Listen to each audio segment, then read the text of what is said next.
Hi, welcome back to our channel. So ngayon po, I was able to purchase a device from Shopee wherein it really intrigued me at first kasi nga yung una ko talagang gusto is the Xiaomi Mi Stick. Pero nung nakita ko yung features such as yung lack of 4K capabilities, lack of memory, I was deciding kung mag-mini stick ako or something else. So dun sa last video ko, I was able to introduce to you guys the Kuka 50-inch 4K TV. Technically, it is a smart TV. Pero there are some features na wala dun sa OS nung TV wherein makakapag-install ka ng kahit anong applications or video apps. So I decided to purchase something on Shopee which is called the Mi Box S. This is the Mi Box S. So I'll go ahead and there you go. As you can see. So I'll go ahead and focus it dito sa camera and you can see that this is how this device works. Okay. So ayun. So guys, sorry kung natapon ko yung box niya kasi while I was unboxing it before, medyo excited ako dun sa pag-install. So we're going to install it now dun sa TV and then let's see how it works. Alright, I'll start plugging this thing na to the TV. And by the way guys, let me go ahead and show you the remote as well. So here's the remote. So there. Alright, so we're going to plug this in to our television. So there are 4 ports. One is the audio, the HDMI, the USB, and for the power source. So there are no other, so we only have one USB slot here. Okay, so we're going to start it now. Super dali lang neto guys. So ayan. So makikita nyo, 3840 by 2160, that's 4K. There, Xiaomi, as you can see. Alright, there again, it's Xiaomi. Dolby Audio, DTS. So ito na, so we're already on the screen. I was able to set it up na sa Wi-Fi. I was able to put in my Play Store account. So I was able to download some applications as well. Netflix and Prime Video are already pre-installed.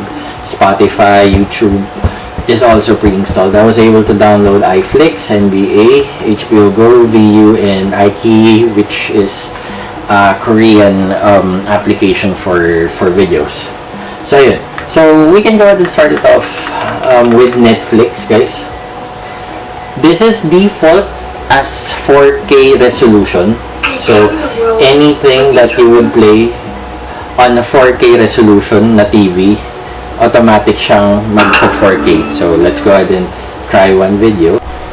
Alright, so we were able to test the 4K. So as I've said earlier, hindi po gagana ang 4K resolution kung ang device mo, your Mi Box S, is a 4K resolution type of device, and then ang TV mo lang is an HD, which is 1080p. So another tip for that is kahit na 4K yung Mi Box S mo, it still supports 1080p. So it will still support the 1080p dun sa TV mo. Ang kaso nga lang, for you to maximize the features of your device, kailangan pareho sila 4K. So one cool feature na na-discover ko rin dito sa device na to, the Mi Box S, is yung voice command niya. So I'll give you an example. Sweet Home. So I said Sweet Home. It's going to Here's some information about Sweet Home. So it the result that I had na nakuha is something which is back 2015 and not the Sweet Home ng 2020 series.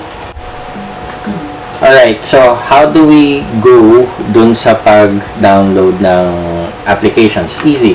So, punta ka lang dito sa ano na to, dito sa icon na to which says apps. Just go ahead and choose that.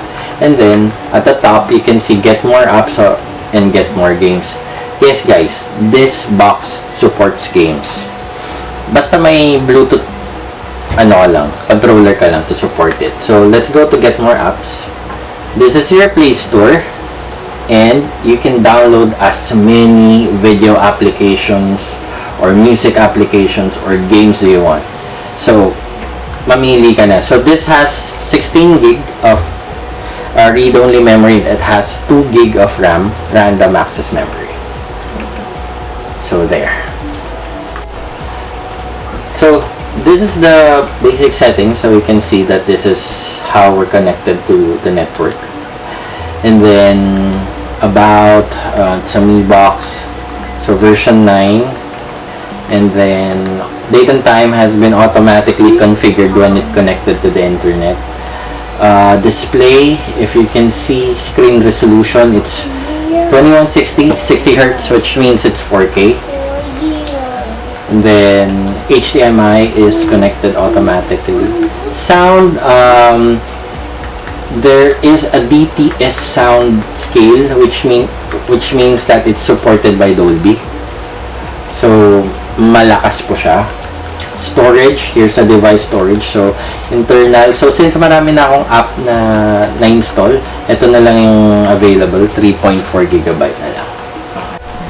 So, that's about it for this video and for this device. Don't forget to like this video, comment on this video as well, and don't forget to subscribe in our channel. Thank you.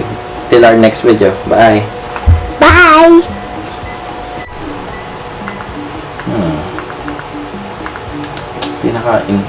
Simpleng game. Uy, pwede oh. Click mo yung install.